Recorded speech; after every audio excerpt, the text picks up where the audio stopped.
గౌరవ ముఖ్యమంత్రి చంద్రబాబు నాయుడు గారు నిన్న క్యాబినెట్లో ఈరోజు ఫ్రైడే నో వెహికల్ డే అని ఏదైతే ప్రకటన చేశారో దానికి అనుగుణంగా ఈరోజు మన విజయవాడ క్యాంప్ ఆఫీస్ దగ్గర నుంచి ఈరోజు ముఖ్యమంత్రి గారి నివాసం వరకు, ఎందుకంటే ఇప్పుడే ముఖ్యమంత్రి గారి దగ్గర పోలవరం నిర్వాసితులకు సంబంధించి 300 కోట్ల రూపాయలు వాళ్ళ అకౌంట్లో జమ చేసేటువంటి కార్యక్రమానికి సైకిల్ మీదే రావడం జరిగింది.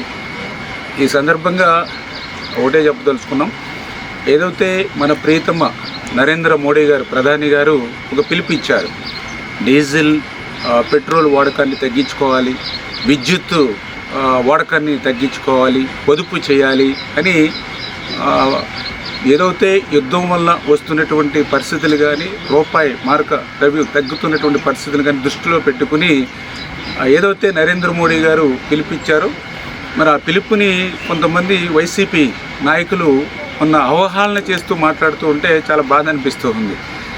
ఏదైతే ఆయన చెప్పినట్లుగా డీజిల్ పెట్రోలు విద్యుత్తు పొదుపుగా వాడుకోవడం, పొదుపుగా ఉండడం మీకు ఇష్టమైతే చేయండి, లేకపోతే రేపొద్దున అడుక్కు తింటామంటే తినండి. కానీ ఇట్లా ఒక ప్రీతమ ప్రధాని, అందరూ అభిమానించేటువంటి ప్రధాని, ఈ దేశ భవిష్యత్తు దృష్ట్యా భవిష్యత్తు తరాల దృష్ట్యా పిలిపించినటువంటి నరేంద్ర మోడీ గారిని సైతం విమర్శించేటువంటి స్థాయికి వైఎస్ఆర్సీపీ నాయకులు చేరుకున్నారని అంటే వీళ్ళు పిచ్చి పరాకాష్ఠకు చేరినటువంటి పరిస్థితి.